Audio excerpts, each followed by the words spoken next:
Well, hello and welcome to the Sound Guy podcast. Yay! It's another episode. We're here.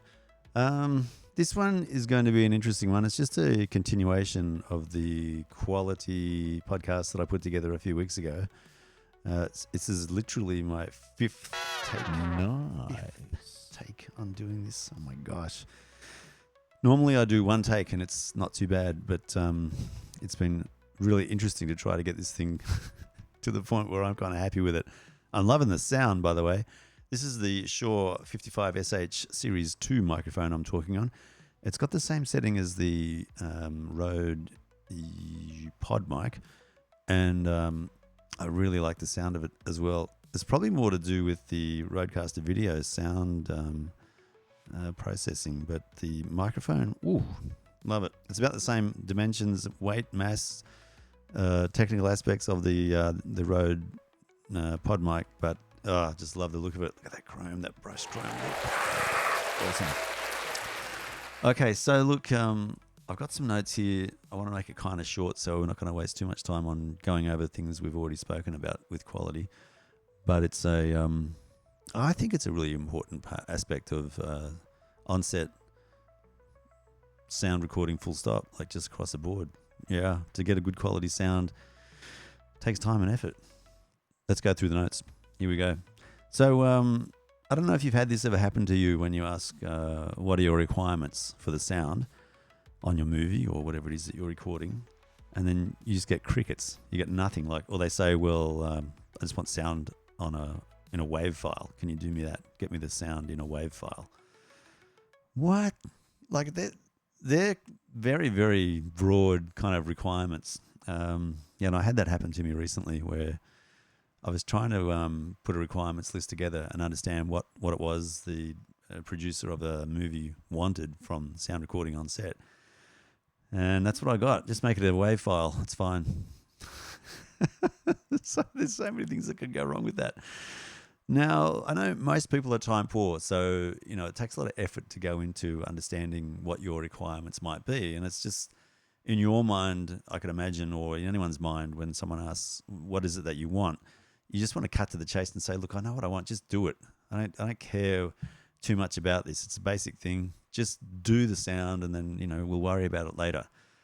But that leads to so many problems. So that's why I'm trying to do the thinking for a lot of the people I do the quotes for now, and just prompting them for questions more than anything else. So most recently, what I did with this when I got that kind of response was make assumptions, put that all in an email, and send back the assumptions and how I'm going to deal with the assumptions that I've made regarding sound, and to make it a good quality outcome. So the assumption being things won't go bad, therefore the expectation is there will be no problems. Like that immediately is a red flag to me, because so many things can go wrong. So I'm trying to help people understand, let's work together. That's it, on a mutually beneficial project.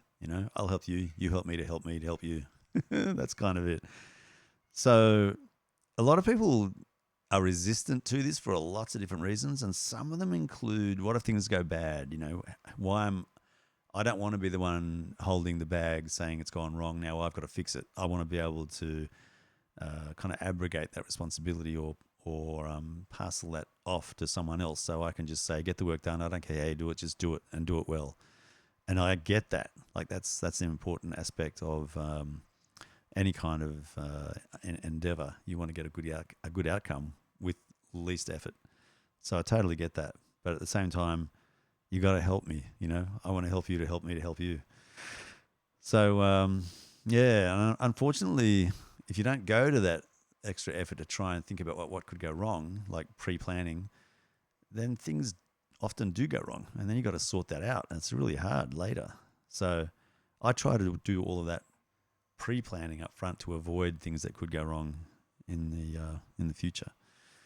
Sadly, not everyone thinks that way. So this is where we are. That's why I'm doing the quality focus series on the podcast. So what do we do? I think we go in with the idea of trying to think of what can go wrong, and then plan to remove or deal with whatever could go wrong so that it doesn't go wrong. Or if it does go wrong, we can fix it. There's a way out of it, and that's the whole idea behind quality, continuous improvement, and learning from mistakes. Oh, I think I hear a dog in the background. Do we hear a dog in the background? There he is. Oh my gosh. Alfie's come to say hello. Well, he's come to have a drink. And now he's gone. Oh, he's going to stay. Wow, cool. Oh, that's cool. All right. Yeah. So what do we do with that? So planning to deal with problems before they come up. That's pretty much 101 for project management. And I'm borrowing a lot of project management ideas and bringing them into the movie making world, and in particular in the sound space. And I think that's a good way forward to do that.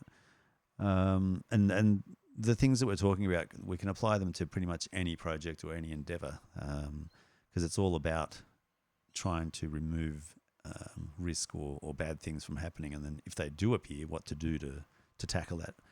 So you go in with a plan of how to make things better before things go wrong. Yeah. And that's about that's the gist of the whole thing, but it takes time and effort to do that. And as I said before, people are time poor, and they often want to delegate that responsibility to someone else for a whole raft of reasons.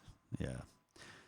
And that's where we run into our problems, because the requirements then often get overlooked, either through lack of experience in knowing what could go wrong, and therefore just falling into a trap of, repeating errors and not learning from your own or others' mistakes. And so it's, kind of fraught with a lot of potential issues, let's say. Yeah. And the problem with that is it's a little bit on the definition of insanity. So you're going in to a project with the expectation that nothing will go wrong, and I'm not going to change anything at all, but expect a different outcome from what is more than likely going to happen. And it's like repeating that over and over again, not learning from the mistake, and just going into new scenarios with the same understanding, but expecting a different outcome. That is the definition of insanity. So I want to try and break that cycle and start learning from especially other people's mistakes or learnings, and then applying that to what we are about to undertake or what I'm going to be doing. So in that way, we break that cycle of insanity and learn from the mistakes and try and integrate that in the next time we have a go at quoting on a job or undertaking a on-set location recording session or whatever it might be. Plus, I want to really stand out from the crowd. I really want to be known as a good quality sound recordist who you can depend upon. And that is automatically setting yourself apart from the pack. Straight up. So there's a lot of good in spending that extra effort and trying to draw out from someone, what are your requirements? What do you actually need? What are the things that you're hoping for? What are the things you don't want? So not only talking about what you do want, but what you don't want. It's an important aspect as well. And when you go down this path, it's interesting. You're going to lose some opportunities or some clients or potential clients. They're not going to be interested because it just sounds like too much work. But in all honesty, you're better off putting that effort up front, dealing with the problems before they occur, and knowing how to get out of them if they do occur. So, I mean, that makes perfect sense to me, to go in prepared rather than try to deal with something that you don't know how to deal with because you haven't thought about it at all, like after the event. So I see this as a bit of a no-brainer, but it's interesting that in real life, so few people operate this way. And we just keep on falling into the same old traps and problems that everyone faces. Like a good one is lav miking. There are still so many people that persist in attaching lavs to the skin of an actor or whoever's talking. Like it's just, and then the clothes rub up against the fixed microphone casing and causes really bad audio. A simple thing like putting the microphone to the back of the clothing instead, and then putting a furry on the back of the microphone casing so it doesn't cause any sound at all when it rubs up against other clothes or the skin. That's the best solution, and yet so few people are doing this. I've seen this on YouTube countless times where people are telling others there's a better way to lav or attach lavs to people's the actors' clothes there's rather than skin. I don't know, it's so interesting to me that We've already got people out there telling us how to do things better, and a lot of people are not aware of it or ignoring it. That's the kind of thing I'm talking about. So the requirements there are, making a noise-free recording with a simple technique. So those learnings we can apply straight up. Otherwise, we just keep on doing what everyone else is doing. There's no way to differentiate yourself, and you can't charge more to make a sustainable business, because that's the other thing I want about, is a sustainable business, not one to rip people off and just make money for money's sake. I want to be able to be a dependable recordist who people know, or have a good expectation and know that I'm going to deliver what I say I'm going to deliver to a good standard, so they can work with it. That's what this is all about. It's making a sustainable business for everyone. Not just about making money, but making money so you can make more movies. Yeah, that's the idea. But yeah, you will lose some people because they just don't want to put the effort in, and it's too hard. So they'll go with someone else who says, well, this is what everyone else does. This is what I'm doing. This is how we'll do it. And most of the time that works, yes. But when something comes out of left field, then everyone else does the same thing. No one's learning how to deal with this new problem, and you just repeat the same mistakes. And so you get the same outcome. And some people are happy with that, I've got to be honest, and others are not. And I want those people who are not happy with that and who want better, and I want to work with them.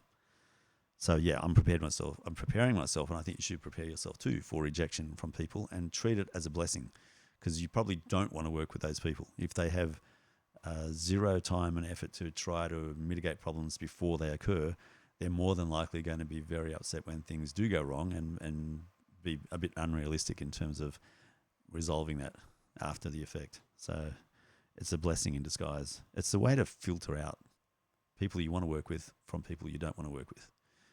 So that's the way I treat it.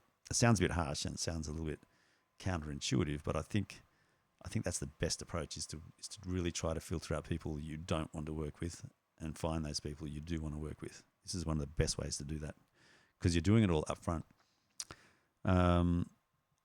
You don't want to be just like everyone else. That's what I'm saying. So you will lose some jobs, but you will get a reputation. A bad reputation with all the people you don't want to work with, and a good reputation with all the people you do want to work with. So again, it's a bit of a two-sided coin, this one. I will try to honestly give you updates as we do this podcast to let you know how I'm going with this approach. But I'm pretty confident it'll work out okay. But we'll test it out over the months and years ahead. I'll post how many successes I get and how many failures or rejections I get. You will definitely stand out if you take this approach. Apart from that, that's all I've got to say. I do know quality wins out. Like when you devote yourself to measured tolerances for specific details, especially in sound, which is easy to do because you've got decibel levels, you've got kilohertz sampling rates, you've got bit depth for dynamic range, there's levels you can record, there's all kinds of things that are right in front of our eyes on our recorders that we can measure to keep audio levels within tolerances that we've determined beforehand. And with that, I think that's the way forward to really get a technically great outcome. There you go. I hope that's short and sweet enough. Quality wins always. There we go. Done. All right, guys and gals. On that note, a very short podcast, I hope. I haven't even seen how long this takes yet. And it was 5 goes. I did this 5 times. And now I'm kind of happy. All right. Until the next one, you'll see me. Or if you want to get in touch and ask questions or get clarification on anything that I've said in this podcast or other podcasts, you can find all my details on YouTube. I've got email addresses and ways to get in contact there. Happy 2025. May you enjoy making many sounds. Bye for now.